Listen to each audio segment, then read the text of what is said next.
Didn't get enough of Wolfenstein 2's high-octane shooting last year? Well, you're in luck. The incredible id Tech 6 engine gets another runaround in Wolfenstein Youngblood this week, a game that's somewhat been under the radar in the build-up to its release. In a nutshell, Youngblood is a standalone game, in much the same way New Dawn is to the Far Cry series. The big twist? Well, what separates it from the main game is a focus on co-op play. Either playing online or with an AI buddy while offline, each area demands two players to progress. Developer Machine Games and Arcane Games return to see this co-op idea through, and today in focus are the two PlayStation 4 systems. So ahead of an expanded analysis on Switch and Xbox One consoles later on, how do the base PS4 and Ps4 Pro hold up? Let's find out.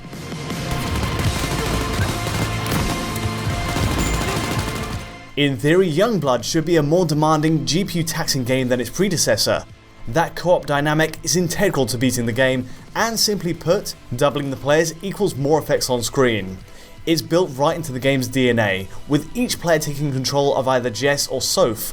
You load out each with guns, hatchets and more, and also get the option to revive the other player when they're downed. Of course, it may not be everyone's cup of tea. I did my testing offline and so made do with an AI character, which in the end was a mixed bag. You get downed and they revive you immediately, which is great. On the other hand, opening doors and ammo boxes are two-person jobs. Sometimes that does mean waiting for the AI to run across the map before you can progress, which does interrupt the momentum. No doubt, Youngblood stands to be far more fulfilling with an actual human on the other end. For today though, we have a quick look at PS4 systems, but clearly there's elements we can expect of all console editions. The photorealistic materials, physically based lighting, and also the post effects all stand as strong as they did in the last game. Youngblood moves incredibly fast too. It's 60 frames per second, but the extra pass of screen and per object motion blur adds a cinematic flourish. In my experience, the motion blur never intrudes on visibility and does help to an extent to hide some of the game's frame rate drops too. As with last year's release, the lighting is absolutely gorgeous. In broad daylight, the results have a surprising, crisp look that goes far beyond what you'd expect of a 60fps console title. Volumetric Fog plays a big role in that. The effect isn't always running at a high resolution, but light interactions create a visible impact on the air as sunshine streaks past. Again, the PC build will be more refined, but what we're getting away with on PS4, now in its 6th year in production, is remarkable. The cutscenes go a step above the in-game rendering. Surprisingly, not everything is a Bing encoded movie file. The opening scene is pre-rendered, but most that follow are handled in-engine with a 30fps cap. You also have a cinematic 2.40:1 aspect ratio in place, while post effects are ramped up across the scene. High-grade depth of field features here, for example, while resolutions run at their max target on each system. What are the native resolutions in Youngblood then? Well, it's a similar spread of numbers to the last game. We have a dynamic resolution toggle in there too, which I've left on by default. The basics are base PS4 runs at 1920 by 1080, and supposing you have dynamic res enabled, the range takes you all the way down to 1440 by 1080 when the engine's really pressed. So essentially it adjusts only the horizontal resolution, and in PS4's case that cuts to 75% when pushed. Really, that's hard to pick out with the motion blur and the heavy film grain layered over, and I think it's an elegant way to adjust GPU load. You'll often catch figures between those two though, and a surprising amount of play renders at a proper native 1080p as well. Next, there's the Ps4 Pro. As before, 2560 by 1440 is the top number, but more often than not it runs under that figure. The absolute worst value I've hit is 1726 by 1440, which is 68% of the max 1440p it's targeting. Again, it shows dynamic res adjustments only working on that horizontal axis, and that's taken from a frame where the performance hits 45 FPS, an explosion that completely buckles Pro. That's the outlier. I've also seen 1920 by 1440 on the spawn position in the catacombs, and more typically 2176 by 1440. So for sure there's a range, and while you're not getting a full 1440p all the time, it's pushing the best frame it can muster at any point. There's a question mark over Xbox One and X performance, which we'll get onto in a later analysis. Curiously, the last game used a different system entirely, in adjusting both axes in an even ratio. So for example, base Xbox One dropped to 1440 by 810 when pushed in the new Colossus, 75% on both sides. We'll see soon enough if that's the case in Youngblood, and also whether X is still targeting a full 3840 by 2160 as it did last time. With that in mind, are there any other changes between base PS4 and Pro? The simple answer is, as before, there's nothing to divide them. Thankfully, we do have in-engine cutscenes that can be matched reasonably well. There's a difference in the fine detailing of the film grain, which is set to support 4K displays on Pro. Otherwise, there's not much between them at all. I was surprised to see even shadows as we pass under doorways are the same resolution either side. Textures, lighting and volumetrics all appear identical too, so it's really down to the resolution ranges, how high or low that pixel count goes to hold 60 FPS in gameplay.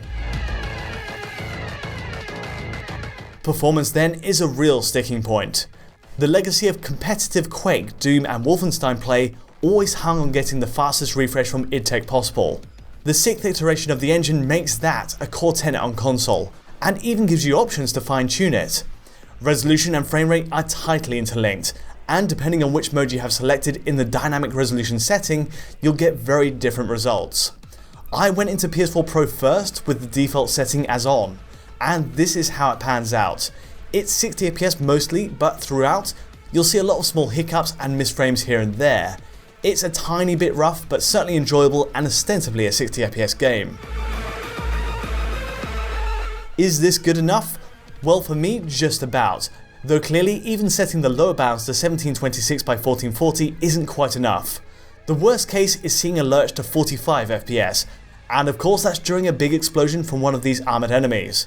Ps4 Pro simply isn't a lock 60 with it enabled, whether in the dining area of the airship or the catacombs.